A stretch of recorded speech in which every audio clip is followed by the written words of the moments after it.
Tragedi berdarah yang terjadi dini hari tanggal 15 Januari 1949 di Lurah Kincie, Setujo Batu, Kabupaten 50 Kota merupakan rangkaian perjuangan bangsa ini dalam upaya mempertahankan kemerdekaan yang telah diproklamirkan tanggal 17 Agustus 1945. Rapat yang dipimpin Khatib Sulaiman yang dihadiri sejumlah pejabat sipil dan militer membahas agenda penting, antara lain rencana menyerang Belanda yang telah menduduki Payakumbuh, mengubarkan perang gerilya, mengatur persenjataan dan logistik. Ternyata rapat ini tercium oleh Belanda sebelum fajar menyingsing. Di saat para pejuang masih tidur nyenyak karena sudah kelelahan, mereka terbangun seketika mendengar suara tembakan pasukan musuh dari atas tebing.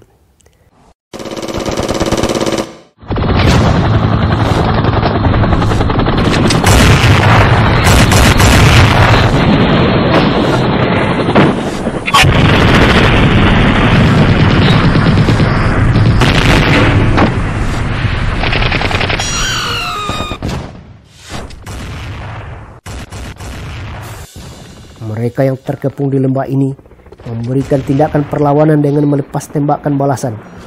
Lurah Kincie yang biasa sunyi bising seketika oleh desingan peluru yang menembus jiwa dan raga. Peristiwa baku tembak ini berlangsung sekitar setengah jam lamanya. Setelah serangan dari pejuang nyaris tak terdengar disebabkan kehabisan peluru, ada yang menyelamatkan diri karena mengalami luka tembak, bahkan ada yang sudah wafat. Lalu tentara Belanda turun tebing dan merangsek ke Lurah Kincie. Pejuang yang terkepung diminta menyerah, namun di luar dugaan, para perwira pemberani menolak dengan tegas. Belanda tengah berhadapan dengan mereka yang bertekad membunuh sebelum terbunuh. Urat takutnya benar-benar sudah hilang. Dengan hanya bersenjatakan sebilah pisau, bahkan dengan tangan kosong, Kapten Munir Latif, Kapten Zainuddin, dan Letnan Tantawi dan pejuang lainnya melakukan perlawanan sampai titik darah penghabisan. Letnan Kolonel Dahlan Ibrahim, Mayor Atalib, Mayor Mangkenuddin, dan pejuang lainnya berhasil lolos dari sergapan musuh. Keberingasan Belanda di lokasi ini berakhir dengan membakar surau tempat rapat. Kemudian Belanda bergerak dalam negari dan menangkap kaum pribumi dan membawanya ke belakang balai adat. Tanpa pemeriksaan, mereka langsung ditembak mati. Kejadian menebarkan ini menewaskan 69 orang, baik dari kalangan militer dan rakyat sipil.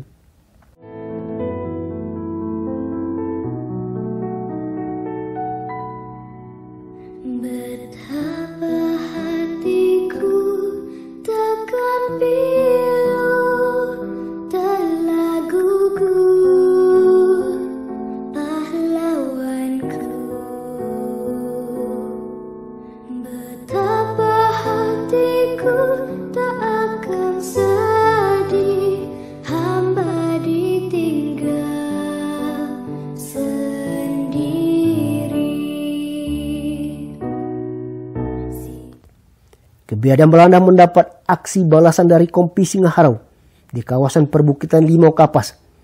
Dalam pertempuran sengit yang terjadi pada hari yang sama, banyak tentara Belanda yang tewas, sementara prajurit Singaharau gugur 11 orang sebagai kesatria. Peristiwa setuju diperingati setiap tanggal 15 Januari dengan kegiatan seremonial berupa upacara militer di lapangan Khatib Sulaiman, dilanjutkan ziarah dan tabur bunga ke makam pahlawan Lurah Kincie dan Setujo Gadang. Tak kurang mantan Wakil Presiden Muhammad Hatta, sejumlah menteri, gubernur tercatat pernah menghadirinya. 3 tahun terakhir, peringatan ini terasa begitu spektakuler. Tahun 2019, bertindak selaku Inspektur Upacara, mantan Panglima TNI yang menjabat Kepala Staf Kepresidenan Jenderal Muldoko. Tahun 2020 yang lalu, penyelenggaranya terasa lebih semarak dan terbesar sepanjang sejarah karena waktunya bersama dengan acara Batagak Pengunduh, di mana momen ini melibatkan seluruh komponen masyarakat. Acara ini diliput lebih 200 orang jurnalis dan fotografer nasional bahkan internasional. Peringatan peristiwa Setuju ke-72 tahun 2021 berbeda dari tahun-tahun sebelumnya karena negeri ini tengah dilanda pandemi COVID-19. Kondisi hari ini untuk menapak tilas nilai karakter yang ditanamkan para pejuang. Kita sebut salah seorang nama yang gugur dan dimakamkan di Lurah Kincie, yakni Kapten Zainuddin yang juga digelar Kapten Tembak. Zainuddin terkenal sebagai seorang perwira yang sangat disiplin, berkemauan keras dan penuh tanggung jawab. Ia mempunyai moto, tentara tidak ada yang tidak bisa. Karirnya dalam kemiliteran cukup cemerlang.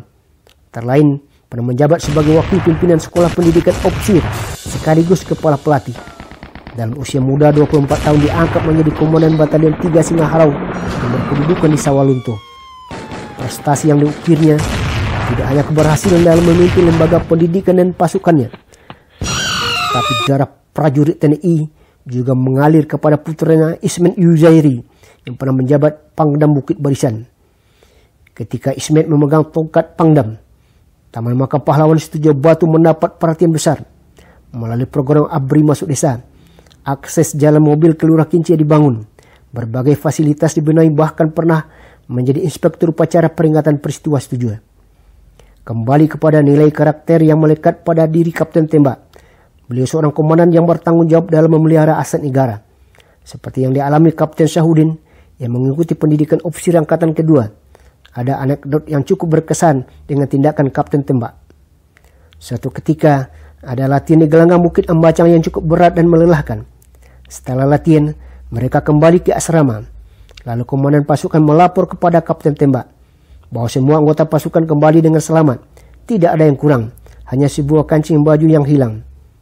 Menerima laporan ini, lantas Kapten Tembak memerintahkan pasukan kembali ke medan latihan untuk mencari kancing baju itu sampai dapat. Di gelanggang Bukit Ambacang yang merupakan lapang pacu kuda yang luas itu, semua diperintah tiarap dan merangkak mencari kancing baju itu. Akhirnya benda yang kecil itu berhasil ditemukan.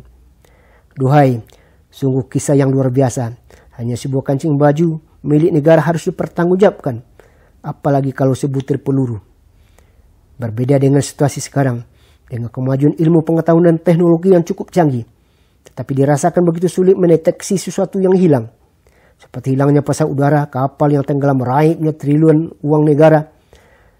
Betapa riskannya menangkap penjahat kerah putih. Jangankan sebutir kancing baju, gugusan pulau bisa lepas dari pangkuan Ibu Pertiwi. Memperingati peristiwa Setuju ke-72 di saat pandemi COVID-19 dan variannya yang tengah mewabah, serta untuk mewujudkan Indonesia yang maju, kita merindukan negeri ini dipimpin oleh mereka yang mempunyai semangat perjuangan dan pengabdian, sebagaimana yang telah dilakukan Kapten Tembak dan teman seperjuangannya. Kita rindu hadirnya pemimpin seperti Presiden PDRI Mr. Safrudin Prawira Negara, Panglima Jenderal Sudirman yang terkenal keberanian, kejujuran dan kesederhanaannya, serta sederetan pejuang lainnya yang namanya terukir dengan tinta air emas. Wassalam.